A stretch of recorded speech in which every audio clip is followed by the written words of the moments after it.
Problem is, you got it all wrong. Because what I want from you is not just intelligence. I got plans for you. Much bigger than you spilling a few state secrets. What plans? I'm going to play you back into Iran. From now on, you work for us. For me. I'm your new case officer.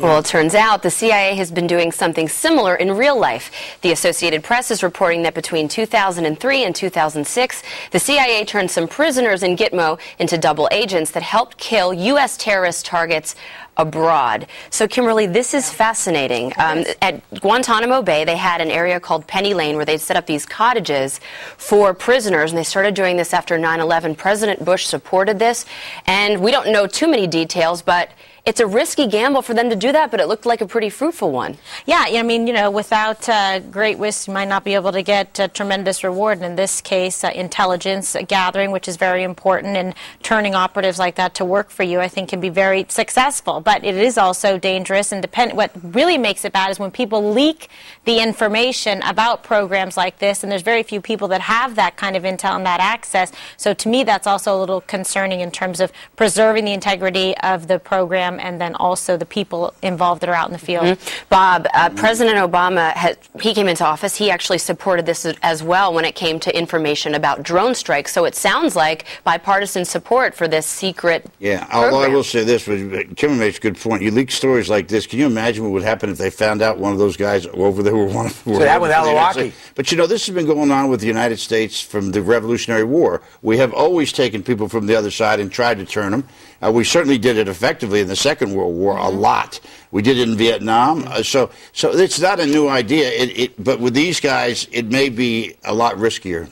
Eric, 16% of these former Guantanamo Bay detainees, we don't know how many were part of this program, but they've rejoined the fight against America. So there are some serious risks with doing this. But think about this, and some serious rewards, as Kimberly points out. This is the way we do business. I mean, that's what it's there for. You take prisoners, you interrogate them, and in the case of Gitmo, you do it the right way. You interrogate them the right way, get information, and then you start cutting deals. I think this is brilliant. The difference is you bring those guys to New York. You can't do that.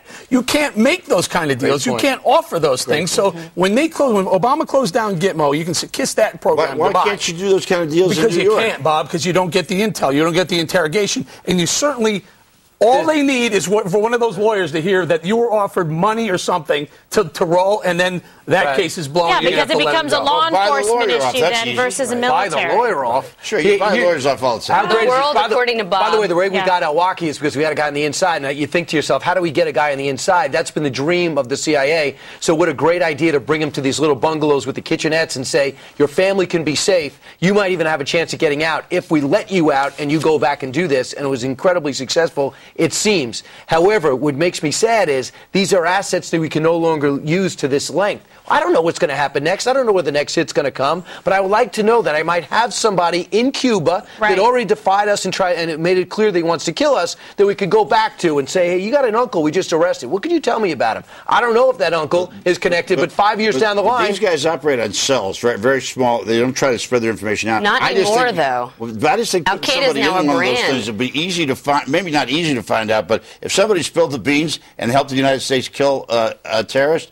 I think that guy was going to be strung up by... oh, absolutely. He'd have to keep his cover. Yeah, but look about the people that help us, like Dr. Afridi. He's getting a lot of thanks and help from the United States, rotting in prison with no help. Eric, these guys got tons of money. They got protection for their families, that Brian mentioned. Some of them even got pornography paid for by the U.S. government. But hey, whatever it takes. I'm there. When Bob's done with it, what are we going to do with it anyway? A little bit of an off-topic point. Still kind of in topic, though. Homeland, what a great show Homeland is. Nailing it. The only better show than Homeland, Duck Dynasty.